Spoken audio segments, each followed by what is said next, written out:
پہلی حالت ہماری بتائی گئی کہ مردہ تھے، اب دوسری حالت زندگی عطا کی، زندہ کیا.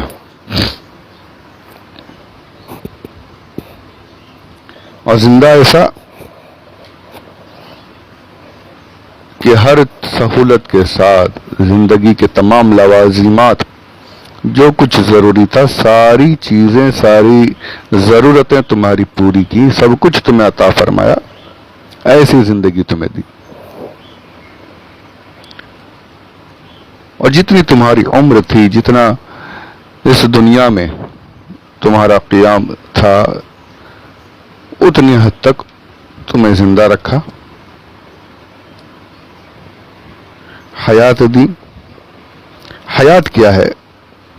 اس پر بھی کافی باتیں، تفصیل سے باتیں، وہ ساری تفاصیل اگر بیان کرنے جاؤں تو جو اتنا ہمارا سلسلہ جو اس وقت طویل چل رہا ہے، 265 آڈیوز ہو چکے ہیں اور 27 آیتیں ہوئی ہیں اب تک، تو اس سے بھی ڈبل ٹرپل ہو جائے. اگر میں ساری تفاصیل کو بیان کروں، تمام ڈیٹیلز پہ اگر جاؤں تو اس سے بھی بڑھ جائے گا بہت.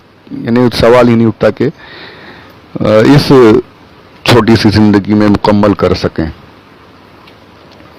تو ساری بہت سی تفصیلیں میں نے شروع میں بھی اسکپ کی ہیں اور اب بھی کر رہا ہوں، تو کچھ باتیں عرض کر دیتا ہوں کہ حیات کئی معنی میں استعمال ہوا ہے قرآن پاک میں اس لفظ کا.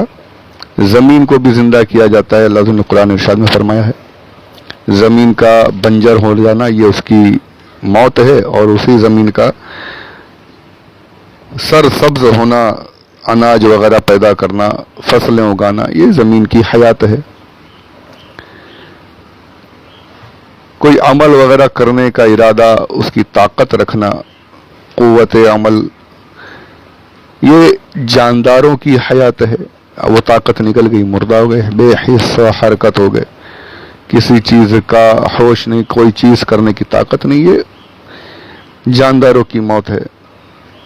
انسانوں کی جو حیات ہے وہ قوت عمل کے ساتھ ساتھ علم کی بھی جو ہے طاقت، جو سمجھنا، بوجھنا، صحیح چیز کو پہچاننا، یہ انسانوں کی حیات ہے. یہ ساری چیزیں نکل گئی تو انسان مردہ ہو گیا. مسلمانوں کی حیات تو پھر اللہ عز و جل کی معرفت کو پہچاننا، اللہ عز و جل کی وحدانیت کو جاننا، علم حاصل کرنا، یہ مسلمانوں کی کئی معنی میں قرآن پاک میں بھی حیات کا لفظ استعمال ہوا ہے. ساتھ ہی اللہ عز و جل کے لیے بھی حیات کا، زندہ ہونے کا لفظ استعمال ہوا ہے. تو لیکن ہماری حیات، دنیا کی حیات، یہ ساری چیزیں الگ معنی ہے. اللہ عز و جل کے لیے وہ معنی نہیں لیا جا سکتا کہ اللہ کو بھی موت آئے گی، معاذ اللہ، یہ نہیں. حیات یقیناً اللہ زندہ ہے. یہاں پر معنی یہ ہے کہ اللہ عز و جل کے لیے ہمیشگی کی حیات ہے، وہاں موت کا تصور بھی نہیں. ہاں ہمارے ساتھ موت ضرور ہے، ہمیں ضرور مرنا ہے. کل نفس ذائقۃ الموت، ہر نفس کو مرنا ہے. تو ہم بھی زندہ ہیں، اللہ عز و جل بھی زندہ ہے، پر ہماری حیات الگ ہے اور اللہ عز و جل کی ذات، اس کی حیات یہ الگ ہے. ہم اپنے ساتھ کمپیر نہیں کر سکتے. یہاں پر یہ بھی پتہ چلا کہ بہت سی باتیں ایسی ہیں جو قرآن پاک میں دوسری اشیاء کے لیے بھی، انسانوں کے لیے بھی، بندوں کے لیے بھی لفظ استعمال ہوا ہے اور اللہ عز و جل کے لیے بھی استعمال ہوا ہے، لیکن اس کو وہی معنی لیا جائے گا جو میں شروع سے کہتا رہا ہوں، جو اللہ عز و جل کی شان کے مطابق ہوگا. تو بس قرآن پاک لے کر یہ کہہ دینا کہ یہاں پر اس طریقے سے لکھا ہے تو اللہ کے لیے بھی ویسا ہی ہونا چاہیے، معاذ اللہ رب العالمین، یہ غلط بات ہے.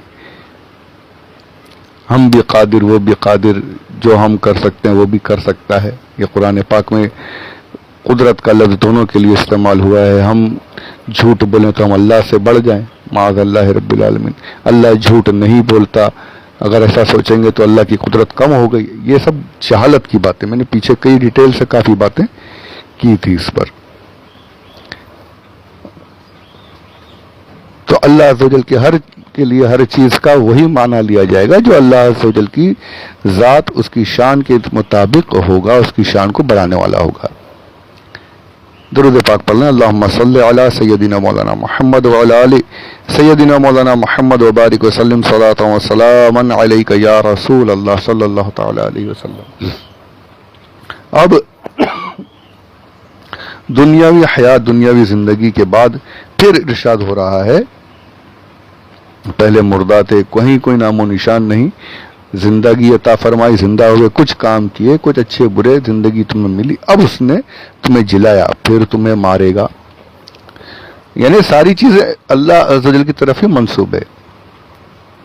اور یقیناً حقیقی زندگی دینا تو کسی کے اختیار ہی میں ہی نہیں. اللہ عز و جل نے جو اپنے انبیاء کے ذریعے سے معجزات اور ولیوں کے ذریعے سے کرامات جو دکھائی ہیں، وہ یقیناً ان کا حقیقی فاعل اللہ عز و جل. ہاں اپنے پیاروں کے ذریعے سے کروائے وہ بات الگ ہے، حقیقی زندگی دینا وہ کسی کے اختیار میں نہیں، کسی کی طاقت نہیں. اور موت دینا اللہ عز و جل جب تک کسی کی موت کا حکم نہ فرما دے، کسی کو موت آ بھی نہیں سکتی. دیکھا آپ نے بھی دیکھا، ہم نے بھی دیکھا، بہت سے کوشش بھی کرتے ہیں، جان لینے کی کوششیں کرتے ہیں، پر اگر موت نہیں ہوتی تو پھر بچ ہی جاتے ہیں. کئیوں کو دیکھا ہے کہ 5 6 مرتبہ کئی مرتبہ گولیاں لگی گئی ہیں، پر زندگی ہے، بچ کر کھڑے ہو جاتے ہیں. اور جب موت کا وقت آ جائے، اللہ عز و جل کا حکم ہو جائے، تو پھر ایک ہلکی سی چوٹ بھی موت کا سبب بن جاتی ہے. دیکھتے ہی دیکھتے آنن فنن میں جوان سال بالکل ہٹے کٹے تندرست ہماری آنکھوں سے اوجھل ہو جاتے ہیں، نکل جاتے ہیں. جب حکم خداوندی آ جائے تو پھر ختم. تو مارنے والا بھی وہی. جب حکم آ گیا، رزق مکمل ہو گیا، تو اب چلنا ہی چلنا ہے، مارے گا. تمہیں مردہ تھے، زندہ کیا، زندگی کی جو میعاد تھی وہ پوری ہوئی. اب جو تمہاری عمر کے بعد جو تمہاری موت کا وقت ہے، وہ وقت آیا، اب تمہیں مارے گا. اس کے بعد یہ 3 حالت ہے. چوتھی حالت کہ مارنے کے بعد پھر تمہیں جلائے گا. اب یہ جلائے گا واپس سے. یہ جو آیت ہے یہ کفار پر ایک بہت بڑا، یعنی ایک بہت بڑی نشانی ہے. پھر تمہیں جلائے گا.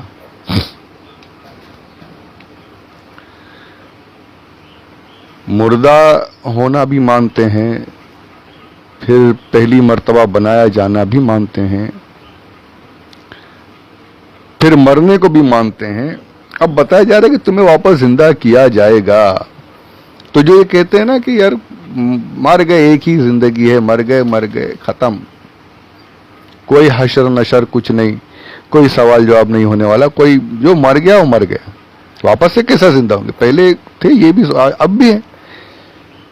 اب بھی ہیں کچھ لوگ ایسے کہ یہ مرنے کے موت کے بعد کی حیات کو نہیں مانتے کہ جو مر گیا وہ مر گیا، ختم. ایسا نہیں ہے. یہاں پر یہ دلیل ہے، یہ آیت پاک دوسری مرتبہ دوبارہ زندہ کرنے کی دلیل ہے.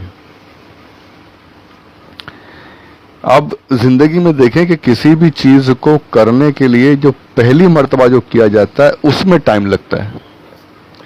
پہلی مرتبہ کرنے میں وقت لگتا ہے، سوچنا پڑتا ہے کیسے کرنا ہے. کوئی بھی نمونہ بنایا جائے، کوئی بھی چیز بنائی جائے، اسپیسیمن بنایا جائے، فرسٹ جو ہوتا ہے، پہلی مرتبہ جو بھی چیز بنائی جائے اس میں وقت لگتا ہے. اس میں تھوڑی مشکلات پیش آتی ہیں انسانوں کو. کوئی بھی چیز لے لیجئے، پہلے کے کمپیوٹرز لے لیجئے، کتنے بڑے بڑے کیسے ہوا کرتے تھے، پھر وہ بن گئے ایک بار تو پھر امپرومنٹ آتا گیا اور تیزی سے بننا شروع ہو گیا. جو پہلی مرتبہ جو سوچا تھا، دیر سوچنے کے بعد، کافی مشکلوں کا سامنا کرنے کے بعد، سب ہونے کے بعد بنایا گیا، پھر اس میں امپرومنٹ آتے گئے. اب تو فٹافٹ پتہ نہیں کتنی آسانی سے کتنے کروڑوں بن جا رہے ہیں. کسی نے جوتا بنایا ہوگا تو پہلی مرتبہ جو بنایا ہوگا کتنا اس میں سوچ بچار، سوچنے کے بعد بنایا ہوگا، پھر اس کے بعد دوسری مرتبہ فٹ آرام سے بننا شروع ہو گئے. بچے بھی جو اسکولوں میں جو ہوم ورک دیا جاتا ہے کہ یہ پیج بھر کر لکھو، تو پہلا صفحہ لکھنے میں تھوڑا وقت لگتا ہے، تکلیفیں ہوتی ہے، تھوڑا انہیں مشکل بھی پیش آتی ہے، لیکن پھر جب وہ ایک مرتبہ لکھنا شروع کر دیتے ہیں تو آگے پھر آسانیاں ہو جاتی ہیں. عمارتیں، بلڈنگیں بنتی ہیں، کانٹریکٹرز بناتے ہیں، جس نے پہلی مرتبہ کام کیا ہوگا، پہلی بلڈنگ جو بنائی ہوگی اس میں اسے کافی وقت لگا ہوگا، کافی سوچنا پڑا ہوگا، بہت سے نقطے دیکھنے ہوں گے، بہت ساری چیزیں غور کرنے کے بعد پہلی بلڈنگ بنائی ہوگی. لیکن اس کے بعد جب پہلی بن گئی تو دوسری، تیسری، اس کے بعد والی بڑی آسانی سے بننی شروع ہو گئی ہوں گی. ہم خود اپنی زندگی میں دیکھ لیں، ہم جو کام کرتے ہیں، پہلی مرتبہ جو بھی کام کرتے ہیں وہ وقت لیتا ہے، تھوڑی تکلیف بھی ہوتی ہے، لیکن جب کر لیتے ہیں تو دوسری اور اس کے بعد کی جتنی مرتبہ کام کرتے ہیں تو وہ آسانی سے ہو جاتا ہے. تو پہلی مرتبہ جو فرسٹ ٹائم جو ہوتا ہے اسی میں وقت لگتا ہے، اسی میں تھوڑی تکلیفیں آتی ہیں، اسی میں مشکلات پیش آتی ہیں. یہ دنیاوی زندگی کا اصول ہے. لیکن پہلی مرتبہ ہو جانے کے بعد جب دوسری بار یا اس کے بعد والی بات کتنی بھی مرتبہ ہو، اس پہلی مرتبہ کے بعد سے وہ سب آسان ہو جاتے ہیں، آسانی کے ساتھ ہو جاتی ہیں، وہ چیزیں وہی چیز فٹافٹ بن جاتی. تو یہاں پر اللہ تعالی نے فرمایا کہ تم تو مردہ تھے، تمہیں زندہ کیا، کچھ تھے ہی نہیں، زندہ کیا، زندگی دی. اور اللہ کے لیے مشکل تو کچھ نہیں، وہاں تو کن فیکون، خالی ایک حکم فرمانا، سب کچھ ہو جانا ہے. تو جس طریقے سے تمہیں دنیا میں تکلیفیں ہو رہی، بتایا جا رہا ہے کہ تمہیں جیسے پہلی مرتبہ ہونے کے بعد دنیا میں تم دوسری، تیسری مرتبہ، اس کے بعد کی ہر مرتبہ میں آسانی سے کر لیتے ہو، تو میں تو رب ہوں. جب پہلی مرتبہ میں نے زندگی دی تو مارنے کے بعد دوسری مرتبہ زندہ کرنا میرے لیے کون سا مشکل ہوگا. جب تم بندے ہونے کے بعد دوسری مرتبہ ہر چیز کو آسانی سے کر لیتے ہو تو میں تو رب ہوں، مجھے کیا تکلیف ہوگی، مجھے کیا پریشانی ہوگی، میرے لیے کیا مشکل ہے کہ میں پھر سے تمہیں زندہ کر دوں. ارے جب میں نے پہلی مرتبہ زندگی عطا فرمائی تو مارنے کے بعد پھر سے جلانا میرے لیے کوئی مشکل بات نہیں ہے. سبحان اللہ، کیا انداز ہے کہ جب جلایا میں نے، زندگی میں نے دی، مردہ تھے، پھر میں نے مار دیا، تو اب جب پہلی مرتبہ زندہ کر دیا تو دوسری مرتبہ تمہیں جلانے میں اس میں کیوں شک کر رہے؟ پھر زندہ کروں گا، پھر تمہیں اٹھایا جائے گا، پھر تم سے ساری باتیں ہوں گی. تو یہاں پر یہ 4 حالتیں ہو گئیں، مردہ تھے، زندہ کیا، پھر تمہیں مار دیا جائے گا، پھر واپس زندہ کیا جائے گا. تو اس پر انشاءاللہ آگے کی جو گفتگو ہے وہ انشاءاللہ اس کے اگلے آڈیو میں سماعت کریں گے. اللہ تعالی تمام مشکلوں کو، میرے ساتھ جو میرے بچوں کے ساتھ جو پریشانیاں چل رہی ہیں، آپ سب سے دعا ہے کہ دعا کریں، التجا ہے، دعا کریں کہ میرے بچوں کی تکلیفیں دور ہو جائیں. ذرا پریشانی چل رہی ہے، اللہ تعالی آسانی عطا فرمائے. یقیناً یہ اللہ کی طرف امتحان ہی ہے، پر بچوں کی بات آتی ہے تو ہر ماں باپ پریشان ہو جاتے ہیں. آپ لوگوں سے بھی التجا ہے کہ دعا کریں، میرے بچے کی جو تکلیف ہے اللہ دور کرے، اسے صحت و عافیت عطا فرمائے.